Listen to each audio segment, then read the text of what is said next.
Hey guys, welcome back to my channel.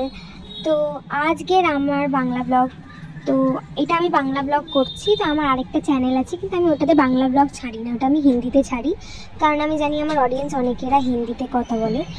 তো তাই জন্যে আমি বাংলা ব্লগটা এটাতেই ছাড়ছি, আর আমি এটাতে ভয়েস ওভার করেছি কারণ প্রচণ্ড পিছন থেকে আওয়াজ আসছিল, তাই আমি এর মধ্যে আওয়াজটা অ্যাড করে দিলাম। এবারে দেখাচ্ছি আপনার কী কী করেছি। তো এবারে দেখুন, আমি যে রান্না বসাবো, এই যে এদিকে রান্নাটা বসাবো, এদিকে আমি মাছ নিয়েছি, ফ্রিজের মধ্যে মাছ ছিল, ফ্রিজ থেকে মাছটা বের করেছিলাম। আর এখানে হচ্ছে আলু, তারপরে কুমড়ো, তারপরে বেগুন, পেঁয়াজ, তারপরে এই যে পুঁই শাক, সব আমি কেটে রেখে দিয়েছি। আর ওইদিকে যে ভাত, আমরা না আসলে আমার পান্তা, আর পান্তাটা আমি আসলে ভেবেছিলাম খাবো, কারণ এই গরমের সময় পান্তা খাওয়াটা খুবই ভালো, কিন্তু পান্তাটা হয়ে গেছিল খারাপ। তো এবারে আমি তোমাদেরকে রান্না করে দেখাবো যে আমি কী রান্নাটা করি, ঠিক আছে? তো এই যে প্রথমে আমরা একটা টমেটো নিয়েছি, টমেটোটা আমরা ছাড়িয়ে নিয়েছি। আপনি ভাবছেন যে সিদ্ধ করেছি, নয়, টমেটোটা ছাড়িয়ে নিয়েছি। আসলে ছাড়িয়ে নিলে না ওর ছালটা না মানে কষ্ট হয় না। তো এখানে আমরা মাগুর মাছ আর একটু কাটাপোনা ছিল আমাদের ফ্রিজে, তো ওই কাটাপোনা আর মাগুর মাছটা নিয়েছিলাম। এবারে আমি সবজি দিয়ে দিয়েছি, তারপরে আমি ভালো করে নাড়াচাড়া করছি। আসলে এটার মধ্যে আমি রান্নার ব্লগ দিচ্ছি না, এটা আসলে আমি এমনি কি আর করছি সেই মানে ডে ব্লগ, একটা ফুল ডে ব্লগ হয়, সেটাই আমি দিচ্ছি। এবারে আমি আমার মুখে দেখুন প্রচণ্ড চমকাচ্ছে, কারণ আমি খুবই ফর্সা, আপনি দেখতে পাচ্ছেন। তো এবারে আমার পিছনে যে আছে দেখতে পাচ্ছেন, ওইটা হচ্ছে আমার ছেলে, টাকলা ছেলে আমার।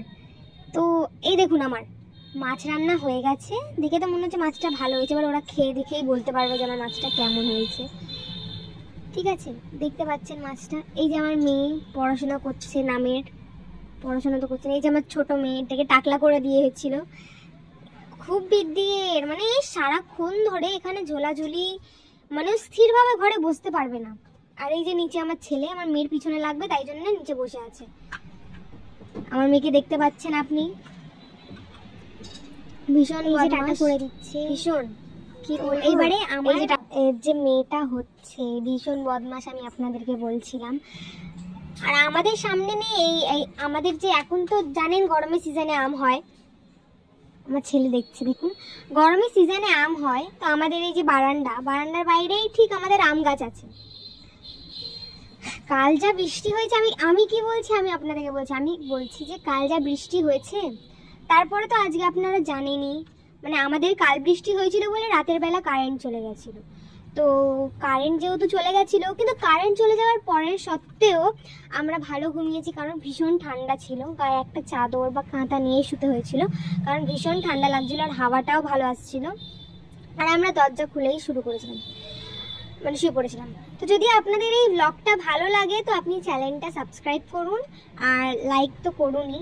আর আপনার যদি এই ভিডিওগুলো ভালো লাগে, তো আপনারা প্লিজ কমেন্ট করুন যে আরও ভিডিও আনুন দিদি, তাহলে আমি আনবো। তো আশা করি ভালো লেগেছে, তো দেখা করবো নেক্সট ব্লগে।